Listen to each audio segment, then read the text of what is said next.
Hiya folks, I was on something called Kaiju Masterclass a little while ago, and I talked about my work at Subaria Productions, and I wanted to put kind of the videos and stuff from my work there together in one spot so people can find it if you're interested in that sort of thing. So I'm not going to do any sort of Buddhism or Zen in this video, so you can turn it off now if that's what you're looking for.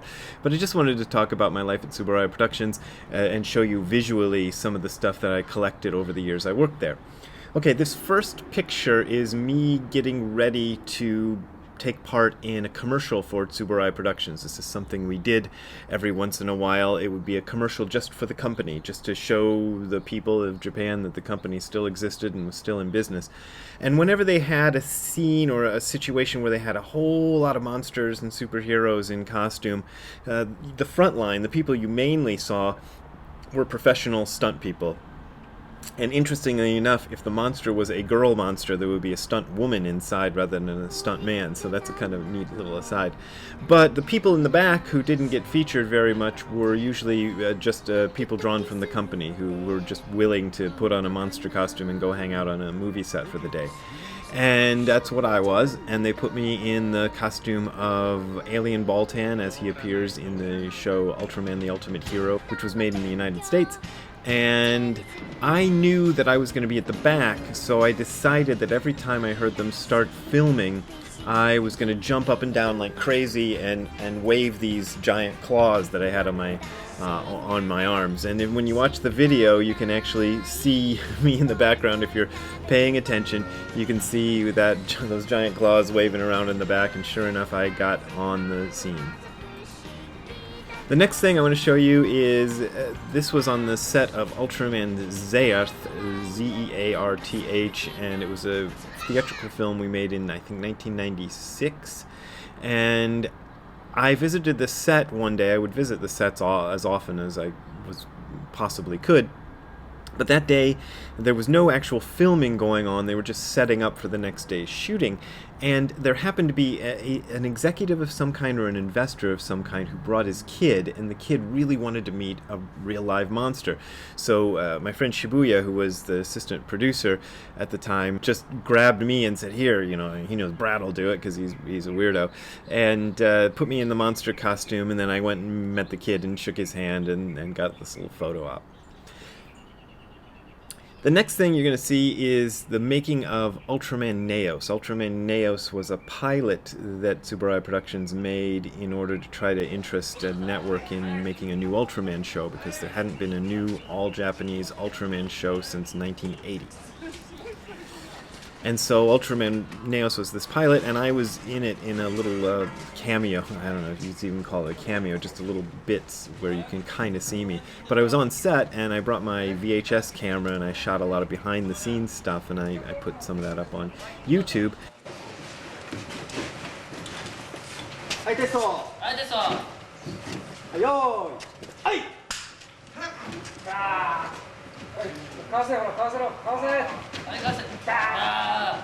And here I am in the actual pilot, the couple of scenes where you can see me.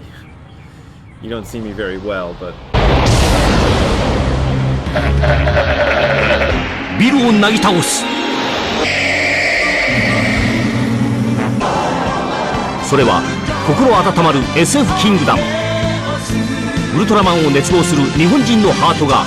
The next one is from Ultraman Zearth, again, that theatrical film I told you about, and I appear for a couple of seconds as American news reporter Bradley Warner reporting on the theft of the statue of King Tutankhamun. And that's me there doing my little thing. The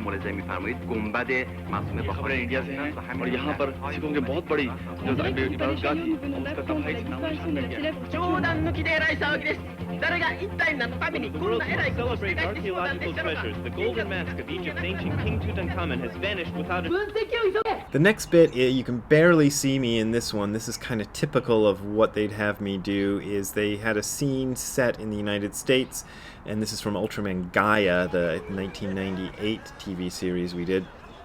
And I'm just one of a group of foreign people dancing around in this location that looks vaguely like the Grand Canyon. That's what it's supposed to be, the Grand Canyon. And you can barely see me in it, but I'm in there.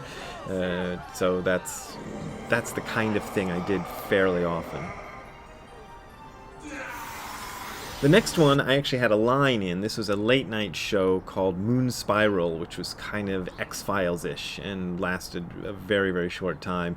But I actually had a line, and I'm a ghost in a bar. And this is what they did with me sometimes in shows like this. Shut up!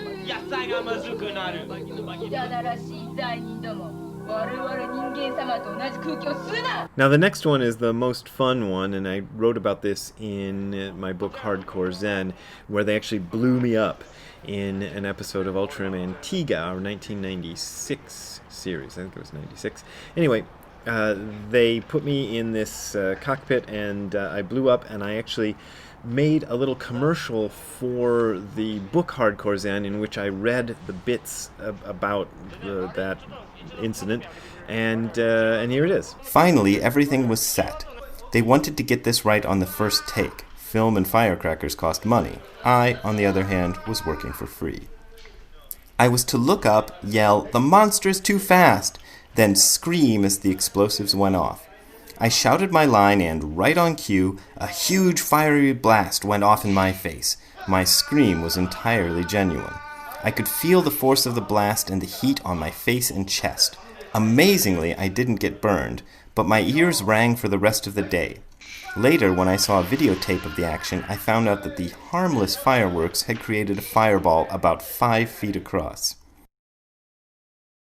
And now I'm going to show you some things, and these are going to be a little bit longer, so, fast forward through them or whatever you want. These are things I actually did.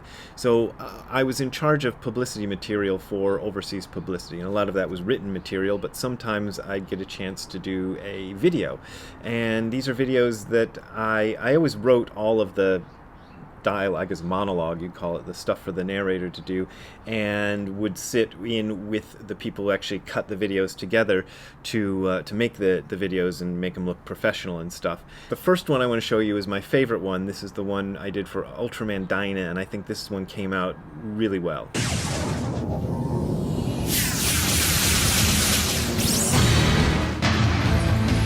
Transformed by forces he cannot understand into the ultimate fighting machine. Is he man or Ultraman?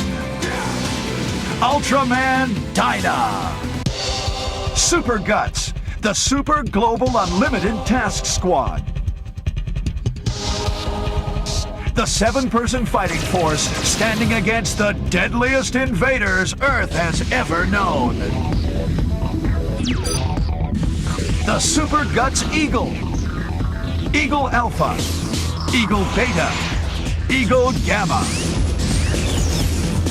Weapons at the ready. 3 fantastic fighting modes. Flash mode, Laser Beam Fighter, Miracle mode, the Cosmic Warrior, Battle mode, the ultimate in power. Ultraman Dyna, like nothing you've ever seen before. The next promotion video I want to show you is a kind of a pet project of mine. Subaria Productions was mainly known for doing the Ultraman series, and that was our bread and butter. That's what we sold most of. But they also did a whole bunch of other special effects series throughout the 70s and into the even later that we couldn't sell overseas. They just would never move. And so I got the idea that we could do a promo that kind of brought all of these things together and let foreign buyers know that there was this treasure trove of crazy material out there that they might use for, who knows what. And that's what this promo is, and I really think it came out good. We got 0 sales based on this promo, but I love the promo anyway, and here you go. From the darkest reaches of the underground film vaults, from places into which no men dare to tread, Subaria Productions has brought back the things which mere mortals were never meant to see.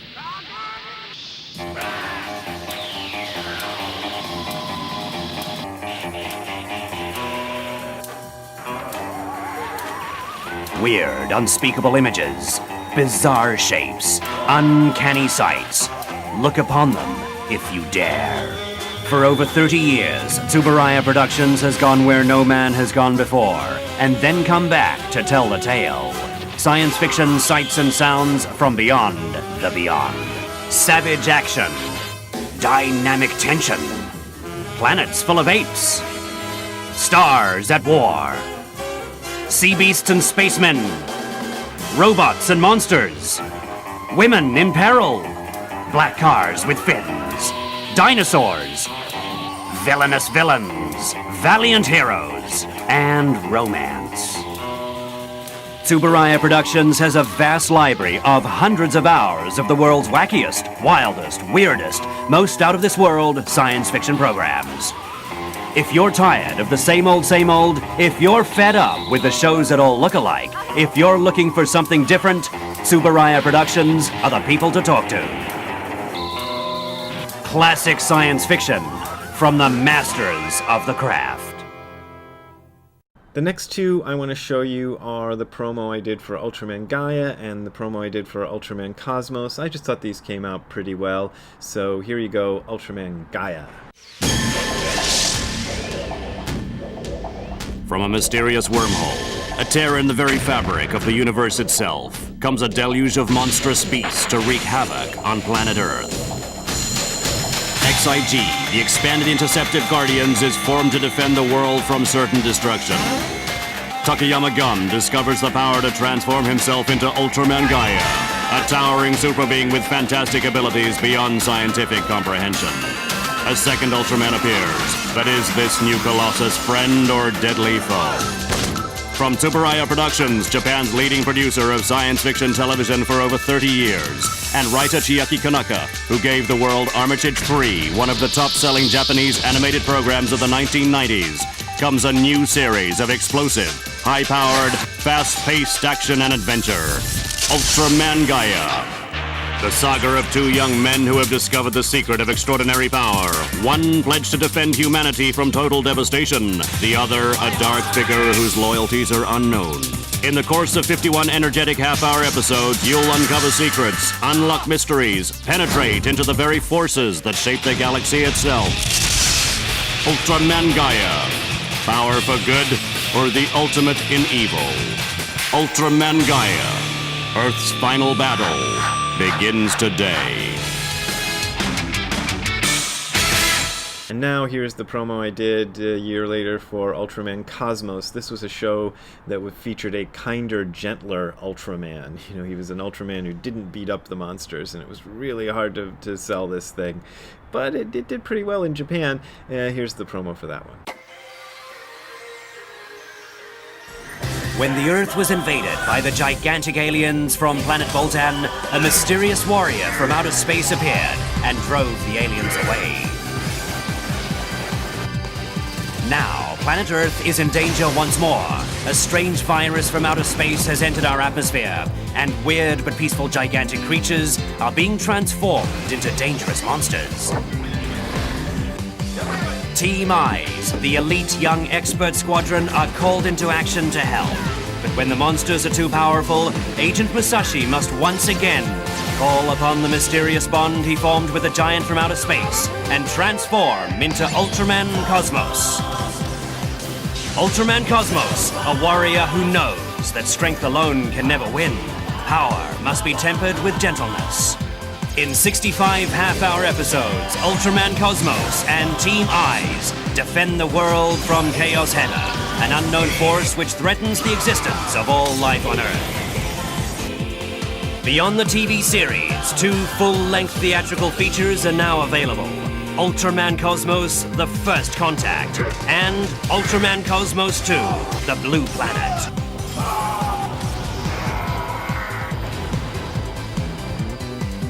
When planet Earth needs a true hero, Ultraman Cosmos.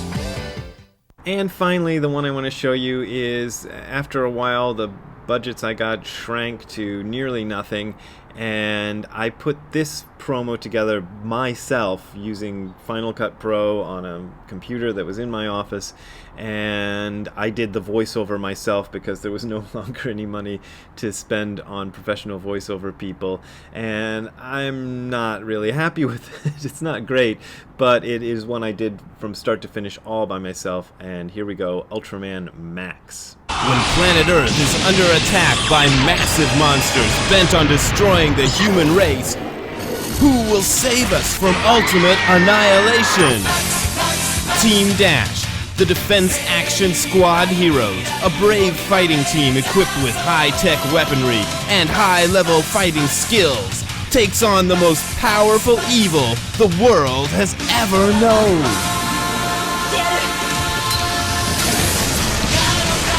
But when even Team Dash isn't enough, mild-mannered Toma Kaito transforms into the mighty Ultraman Max, the maximum in Ultra Power. 39 half-hour episodes of unparalleled excitement. Ultraman Max. Okay, that's it. That's my life at Subaria Productions in a nutshell. I hope you enjoyed that if you watched that, and thank you very much for taking a look. See you later. Have a good time all the time. Bye.